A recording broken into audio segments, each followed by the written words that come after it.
오늘은 내가 꿈꾸는 나라, 내가 꿈꾸는 나라라는 제목으로 하나님의 말씀을 증거하겠습니다. 본문 말씀은 역대상 14장 2절 말씀입니다. 다윗이 여호와께서 자기를 이스라엘의 왕으로 삼으신 줄을 깨달았으니 이는 그의 백성 이스라엘을 위하여 그의 나라가 높이 들림을 받았음을 알미였더라. 아멘.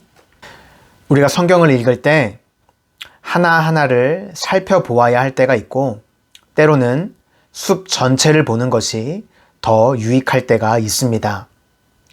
역대상 12장에서 14장은 다윗이 하나님의 말씀을 가지고 이스라엘을 어떻게 통치했는지, 그때 어떠한 결과가 나왔는지 큰 틀을 확인할 수가 있습니다. 경영학에서는 리더십의 종류를 3가지 정도로 꼽습니다. 민주형, 독재형, 그리고 자유방임형.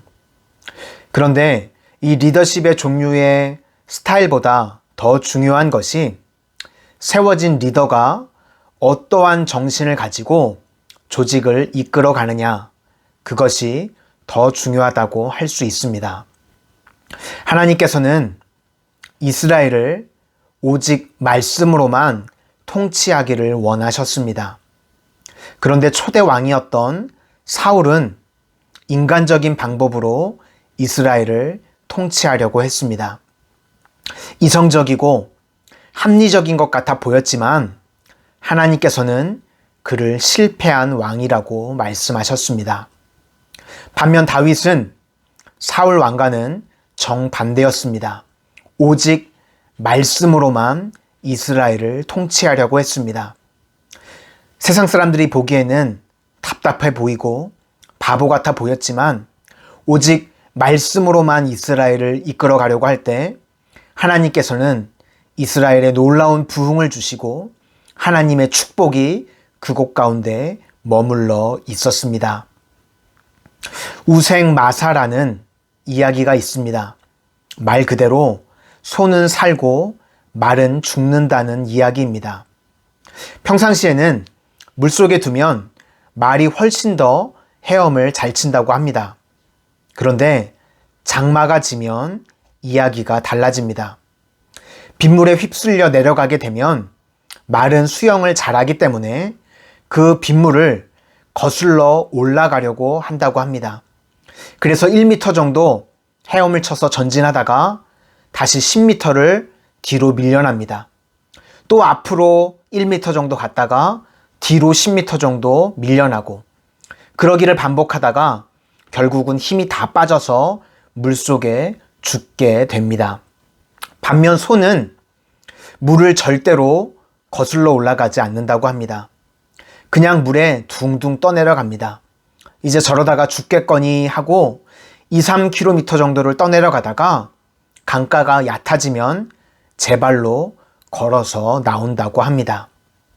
이것이 바로 우생마사, 소는 살고 말은 죽는다는 이야기입니다.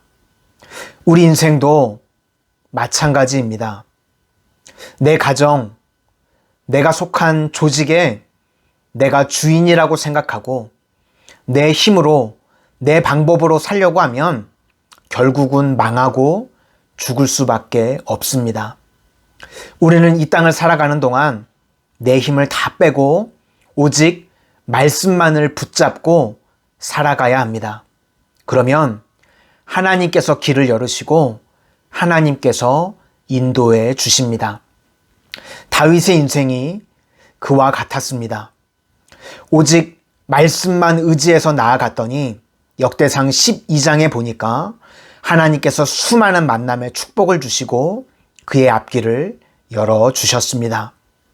저와 여러분도 그와 같은 인생을 살아가실 수 있기를 바랍니다. 내 힘은 다 빼고 오직 하나님의 말씀을 끝까지 붙잡고 묵묵히 나아가서 하나님께서 우리의 앞길을 열으시고 하나님께서 수많은 만남의 축복을 주시고 길을 인도하시는 은혜가 임하게 되시기를 축원합니다. 다음으로 다윗은 언약궤를 옮기는 시도를 하게 되었습니다. 역대상 13장 7절과 8절을 보면 하나님의 궤를 새 수레에 싣고 아비나답의 집에서 나오는데 우사와 아이오는 수레를 몰며 다윗과 이스라엘 온 무리는 하나님 앞에서 힘을 다하여 뛰놀며 노래하며 수금과 비파와 소고와 재금과 나팔로 연주하니라. 다윗이 하나님의 언약궤를 옮기는데 온 정성을 다해서 궤를 옮기기 시작했습니다. 요즘으로 하면 하나님의 언약궤를 좋은 리무진 세단에 태우고 레드카펫을 깔고 오케스트라를 연주하면서 궤를 옮기기 시작한 것입니다. 자기가 가지고 있는 최고의 정성으로 하나님의 말씀의 언약궤를 옮겼습니다. 그런데 여기서 다윗이 한 가지 실수를 범하게 됩니다. 하나님께서 모세를 통해서 말씀하시기를 언약궤를 옮길 때는 항상 고앗 자손이 어깨에 메고 언약궤를 옮기라고 말씀을 하셨습니다. 그런데 다윗은 그 당시 최첨단 장비였던 소의 수레에 실어서 언약궤를 옮기려고 했습니다. 그러자 소가 날뛰기 시작했고 언약궤가 땅에 떨어지려고 했던 것을 우사가 잡았습니다. 그 잡았던 우사는 그 자리에서 즉사하고 말았습니다. 우리 인생에도 하나님의 말씀대로 순종해서 산다고 하는데 하나님께서 우리의 길을 막으시거나 또는 고난으로 인도하실 때가 있습니다. 그것은 우리가 하고 있는 모든 것이 잘못됐다는 것이 아닙니다. 단 한 가지 오류가 있다는 것입니다.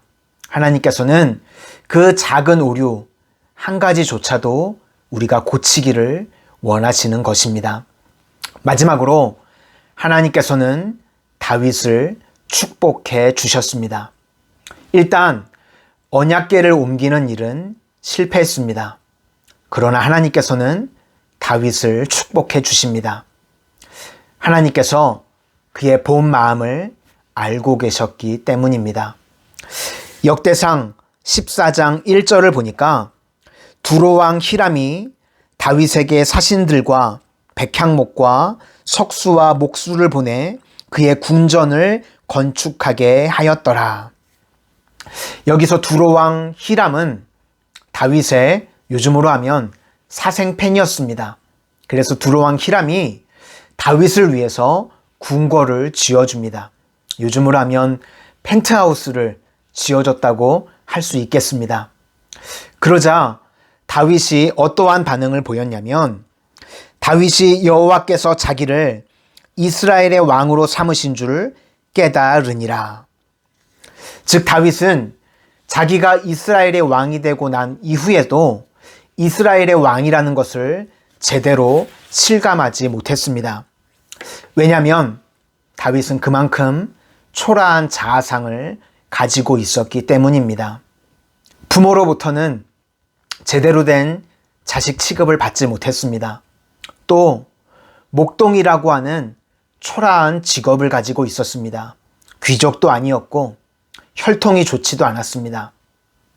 그런데 하나님의 말씀만을 붙잡고 나아갈 때 하나님께서는 다윗을 넘치도록 축복해 주셨습니다. 여러분 인생 가운데 부모로부터 따뜻한 사랑을 받지 못하고 또 세상적으로는 흔히 말하는 흙수저에 줄도 없고 백도 없는 인생들이 계십니까? 그러나 오늘 다윗과 같이 하나님의 말씀을 붙잡고 끝까지 갈 수 있기를 소망합니다.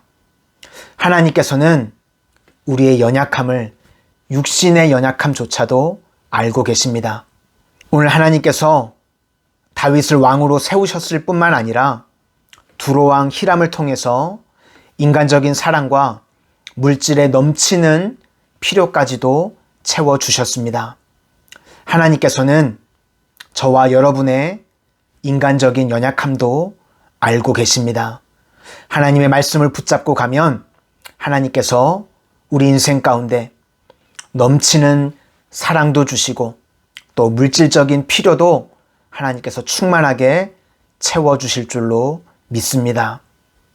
1970, 80년대 이 나라가 뜨겁게 하나님의 말씀을 붙잡고 예배할 때 경제적으로도 하나님께서 넘치도록 세우시고 축복해 주셨습니다. 다시금 이 나라가 오직 말씀만을 붙잡고 뜨겁게 하나님을 예배할 때 하나님께서는 이 땅을 고치시고 우리 각 가정들을 축복해 주실 줄로 믿습니다. 이런 찬양의 가사가 있습니다. 나는 기도를 쉬는 죄를 범치 않으리. 이 나라를 사랑하기에 순교자들의 피로 값주고 산 나라 어둠에게 내어주지 않으리. 나의 기도가 이 나라 살릴 수 있다면 나는 결코 이 기도를 쉬는 죄를 범치 않으리. 우리 기도로 이 나라 회복할 수 있다네. 피로 멍든 낙타 무릎, 간절한 눈물의 기도.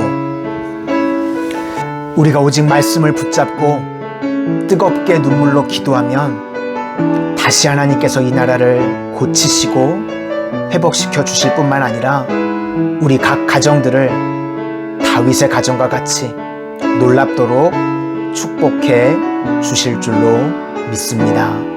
기도하겠습니다. 하나님, 저희들 다시금 다윗과 같이 오직 하나님의 말씀만을 붙잡고 나아가기를 원합니다. 그럴 때 하나님께서 무너진 이 나라를 회복시켜 주시고 깨어진 우리 가정들을 붙들어 주셔서 다윗의 놀라운 은혜와 축복이 우리 가정과 이 나라 이민족 가운데 넘치도록 부어지게 하여 주시옵소서. 예수님 이름으로 기도드립니다. 아멘.